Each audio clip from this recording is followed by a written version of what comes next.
ونصلي على رسوله الكريم أما بعد. قال الله تبارك وتعالى في كلامه المجيد وفرقانه الحميد: إن الدين عند الله الإسلام. وقال رسول الله صلى الله عليه وسلم: عليكم بسنتي وسنة الخلفاء الراشدين المهديين عضوا بالنواجذ. ইসলামী যুব আন্দোলন বাংলাদেশ ঢাকা মহানগর উত্তর কর্তৃক আয়োজিত আজকের নগর সম্মেলনে উপস্থিত থাকবেন ইসলামী আন্দোলন বাংলাদেশের নায়েবে আমির শেখ চরমনাই দামাত বারাকাতুহুম। মঞ্চে উপস্থিত আছেন ইসলামী আন্দোলনের কেন্দ্রীয় দায়িত্বশীল বৃন্দ, যুব আন্দোলনের দায়িত্বশীল বৃন্দ এবং সামনে উপস্থিত আছেন ইসলামী যুব আন্দোলন বাংলাদেশ ঢাকা মহানগর উত্তরের বিভিন্ন থানা থেকে আগত আমার সংগ্রামী সহযোদ্ধা দায়িত্বশীল বন্ধুগণ, সকলকে ইসলামী যুব আন্দোলন বাংলাদেশ ঢাকা মহানগরের অর্থ বিভাগ থেকে আন্তরিক অভিনন্দন এবং মোবারকবাদ। আপনারা দীর্ঘক্ষণ লম্বা চড়া আলোচনা শুনেছেন। আমি সংক্ষিপ্ত আলোচনায় কথা বলতে চাই। বিগত দিনগুলিতে যারা সরকার গঠন করেছে তারা হয় জনগণের ম্যান্ডেট নিয়েছে অথবা রাতের ভোট, দিনের ভোট রাতে দিয়ে ক্ষমতায় এসেছিল।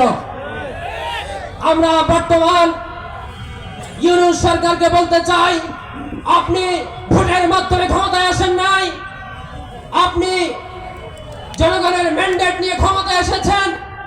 জুলাইয়ের অভ্যুত্থানে 2000-এর অধিক শহীদের রক্তের বিনিময়ে আপনি ক্ষমতায় এসেছেন। হাজার হাজার তৌহিদি জনতা রাস্তায় জীবন দিয়েছে, রক্ত ঝরিয়েছে। সুতরাং আপনি যদি আওয়ামী লীগের চোখে চোখ রেখে কথা বলতে না পারেন, আপনার ক্ষমতায় থাকার কোনো অধিকার নাই। আমরা ইউনূস সরকারকে হুঁশিয়ার করে বলে দিতে চাই, আওয়ামী লীগ সরকারকে হয় নিষিদ্ধ করুন, নয় নিষিদ্ধ করুন। সচিবালয়ে ঘাপটি মারা সরকারের দোষরদেরকে সচিবালয় থেকে অনতিবিলম্বে অপসারণ করতে হবে। স্বৈরাচারের সরকারের আমলে গত 15 বছর যারা সরকারি চাকরিতে অধিষ্ঠ ছিল তাদের সম্পদের হিসাব নিতে হবে এবং যারা শেখ হাসিনাকে দেশে আনার জন্য চক্রান্ত করতেছে তাদেরকে সরকার থেকে, তাদেরকে সরকারি চাকরি থেকে অবসর দিতে হবে, তাদেরকে বহিষ্কার করতে হবে। সংগ্রামী সাথী ও বন্ধুগণ, আপনারা জানেন জুলাইয়ের বিপ্লবে এদেশের ছাত্র জনতা রাস্তায় নেমেছিল, জীবন দিয়েছিল।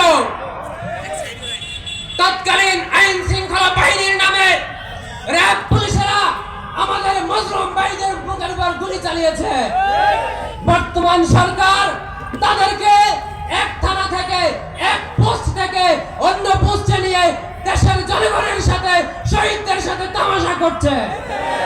আমরা আজকের সম্মেলন থেকে দায়িত্বহীন ভাষায় বলতে চাই, তাদেরকে রদবদল করলে চলবে না, তাদেরকে খুঁজে খুঁজে আমার শহীদের ভাইদের রক্তের বিচার করে ফাঁসিতে ঝুলাতে হবে।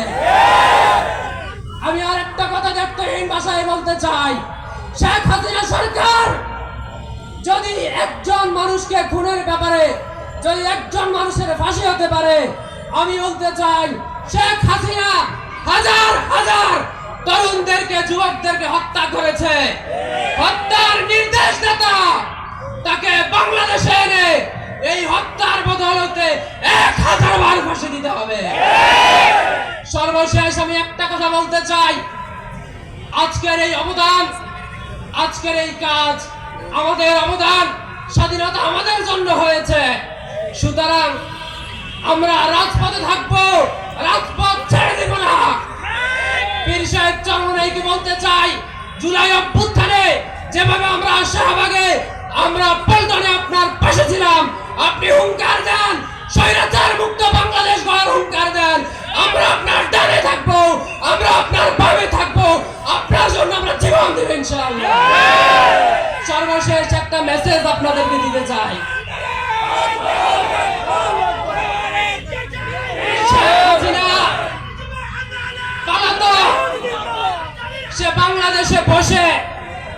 অন্যায় করেছে, অনেক অত্যাচার করেছে, সে তার সপরিবারে দেশ থেকে বিতাড়িত হয়েছে। বাংলাদেশের বোকা আওয়ামী যেই সমস্ত দায়িত্বশীল আছে তাদেরকে সে নাড়া দিচ্ছে, আমি আসছি। পৃথিবীর ইতিহাসে স্বৈরাচার আসার কোনো ইতিহাস নেই, সুতরাং শেখ হাসিনা আর ফিরবে না, তার লাশ বাংলায় দাফন হবে না।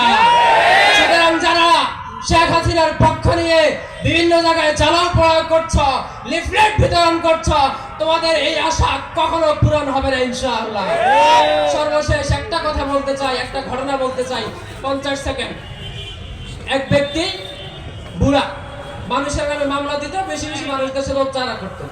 তো মরার পরে তার ছেলেদেরকে বললো যে আমি তো মারা যাচ্ছি, আমি অনেক অন্যায় করেছি, অপরাধ করেছি, একটা কাজ করো, আমার মরার পরে আমার লাশটা চৌরাস্তার মোড়ে পিছনে একটা বাঁশ দিয়ে দাঁড় করায় রাখবা, যাতে করে মানুষ বুঝে যে যারা অন্যায় করে মানুষকে কষ্ট দেয় তাদের এই শাস্তি।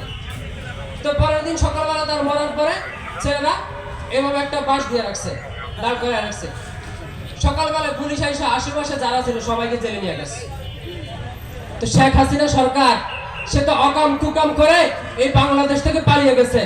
তার নিরীহ যেই সমস্ত কর্মীরা 50 টাকা 100 টাকার বিনিময়ে তারা মিছিলে গিয়েছিল, তাদেরকে শেখ হাসিনা বলতেছে, শুনো আমি তো চলে গেছি, আমি আবার আসবো, তোমরা জ্বালাও পোড়াও করো।